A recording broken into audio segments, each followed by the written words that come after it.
Hello everyone, welcome to Maths Root, and in this video now I am going to solve a problem which is related to chapter surface area and volume, and I hope you all have watched my previous videos. Let's start our class. So the question is, find the total surface area of the cube whose volume is 0.512 centimeter cube. इस question में आपसे total surface area पूछा गया है cube का, जिसका volume given है 0.512 centimetre cube. तो वॉल्यूम गिवन है तो आपको पता है कि वॉल्यूम ऑफ अ क्यूब का फॉर्मूला क्या है, ए क्यूब, और वॉल्यूम निकालना है तो यूनिट कैसे आएगी, क्यूबिक यूनिट। अब हम इसकी हेल्प से क्या फाइंड आउट करेंगे, साइड फाइंड आउट करेंगे, तब हम निकाल पाएंगे टोटल सरफेस एरिया।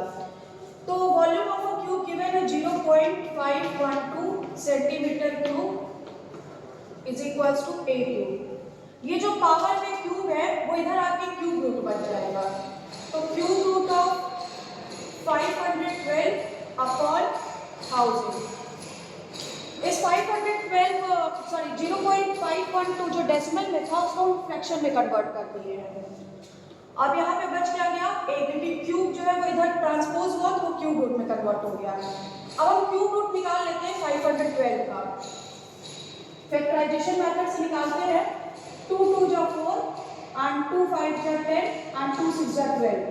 2 1 जा 2, 2 2 जा 4, 2 8 जा 16, 2 6 जा 12 एंड 2 4 जा 8, 2 3 जा 6, 2 2 जा 4, 2 1 जा 2 एंड 2 6 जा 12, 2 8 जा 16, 2 4 जा 8, 2 2 जा 4 एंड 2 1 जा 2।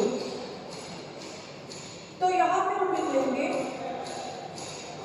क्यूब रूट ऑफ 512 का हम क्या लिख सकते हैं। तो अगर आप यहाँ पे देखो तो 2 3 टाइम्स कितने बार रिपीट हो रहा है, एक बार हमें यहाँ पे मिला, एक बार यहाँ और एक बार यहाँ। तो हम लिख सकते हैं 2 cube multiply by 2 cube multiply by 2 cube upon में हम क्या लिख सकते हैं 10 का क्यूब। अब इसके आगे हम लोग सॉल्व करें।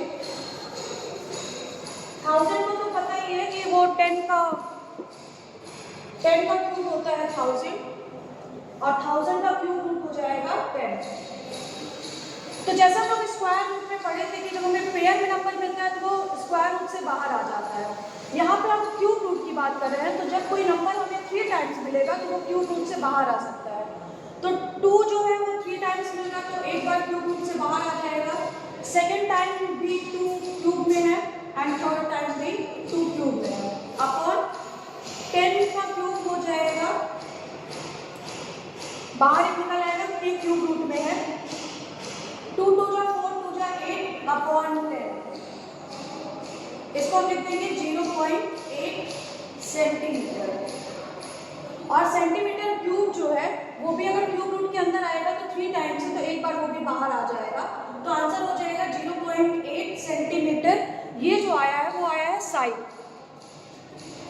ये क्या आ रहा है, is equals to A, is equals to A यहाँ पे साइड है, इज इक्वल्स टू ए। तो अब हमें इस क्यूब का साइड मिल चुका है जो कि है 0.8 सेंटीमीटर। अब हम टोटल सरफेस एरिया निकाल लेंगे।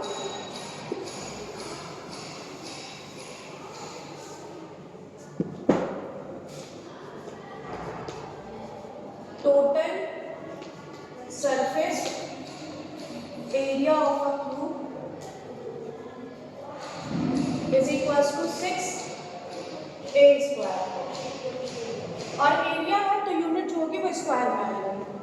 6 मल्टीप्लाई बाय ए जो है वो आया है 0.8 square, 6 multiply by 0.8 multiply by 0.8, और यूनिट आएगी सेंटीमीटर स्क्वायर। तो आपको पता है 8 8 से 64 होता है, तो 64 और 2 डेसिमल प्लेस है, तो दो पीछे से 2 डिजिट के बाद डेसिमल लगा दोगे आप और इसको 6 से मल्टीप्लाई कर दोगे। 6 4 जा 24 का 4 कैरी 2, 6 6 जा 36 प्लस 2 इज 38। यहाँ पे 2 डेसिमल प्लेस है तो यहाँ पीछे से 2 डेसिमल प्लेस काउंट करके डेसिमल लगा दोगे तो आपका आंसर आ जाएगा 3.84 centimetre square. I hope it is clear to you all. If you have any doubt, you can ask me. Thank you.